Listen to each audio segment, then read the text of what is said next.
way more demands on our money now than ever before. I mean, grandma didn't have a cell phone bill, an internet bill, or streaming service subscriptions. And she also didn't have as high of costs. The weekly groceries were like $20 and a gallon of gas was like 20 cents. No wonder grandma was able to save more and pay off her debt faster.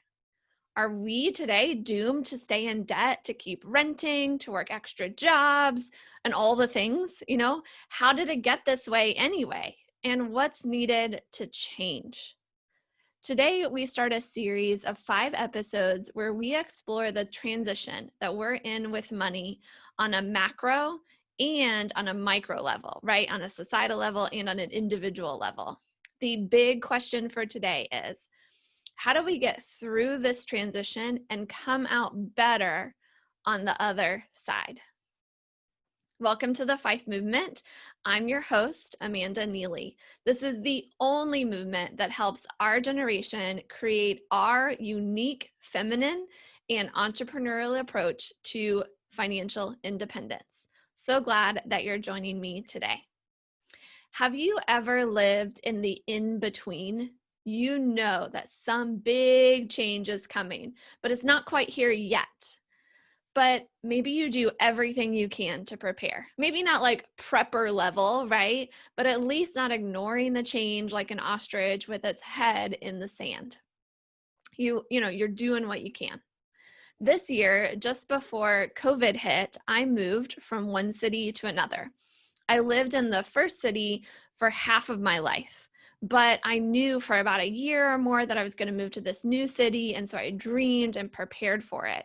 I could picture in my mind the other side of that transition, and that dream and imagining it as reality was a huge motivation for doing everything that I could to prepare, right? Taking items I didn't need anymore to be donated, meeting with friends in person that I likely wouldn't see for quite a while, starting to connect with people in my new city. And of course, I had no clue that COVID would happen and make it more difficult to get settled in that new city. But I'm so glad that I kind of laid that foundation, did some prep work. I can only imagine how much worse of a transition it would have been had I not prepped, right?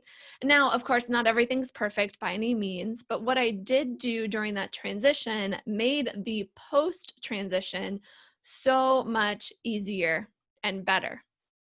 So, if, like we're talking about on this show, there's this big transition right now and everything is changing, including the story of money, the role money plays in our lives, then how do we prepare so that we come out better on the other side? Who do we want to be when this is done, and how do we help make that happen? And I think first, the number one step we need to take is to look a little bit back at what got us to where we are so we can decide what needs to come with us into the future and what needs to just stay in the past. Like going through my home, right? And asking for each object, do I want this to come into my new home, or will this be best to let go of? We can ask ourselves, does this financial principle or way of doing things fit into my view of the future, or is it best to let go of that?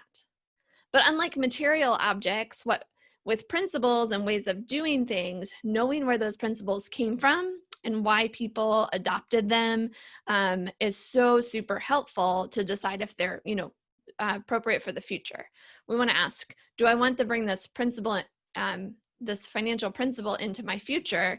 We need to ask, why does it exist anyway, right? And once we've kind of knowing that backstory helps us make that decision. So we're going to be questioning commonly accepted financial principles a lot on this show. But let me give you one example today so that you can get your brain rolling with learning to question the status quo and why it is the way it is, so you can decide if you want that status quo to go into your future or if you want to let it go. So today, many people find themselves needing to work longer hours and multiple jobs in order to make ends meet. That's the status quo. But it isn't how things always have been, and it does not have to be the way of the future. So Why has working so many hours and extra jobs become the status quo? Could it be because of how our money system is structured? Might it be because half of our income goes to the government in forms of taxes or fees? Could it be because wages haven't kept pace with the increased costs of a basic lifestyle? I mean, housing costs alone are hard to keep up with. Is it maybe because we just have more technology that eats away at our income? Maybe on some level, all of those are true. But I think the number one reason people have to work longer hours and multiple jobs to make ends meet really goes back to something that happened during the 1970s. We got to go way back. Studies have shown that by 1977, the buying power of wages had been going down.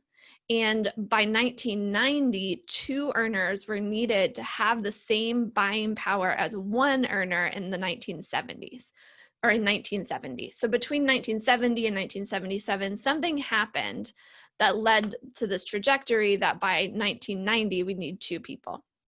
And Wharton professor Jeremy Siegel called this 7-year period one of the greatest failures of American macroeconomic policy in the post-war period, post-World War II. The viewpoints are varied. I'll put a couple links in the show notes if you want to research. But from my perspective, it boils down to this. From 1945, after World War II was done, the US saw a boom not only in babies, but also in consumption and productivity. But that couldn't last forever, though. So almost 30 years later, 1970-ish, the boom started to bust.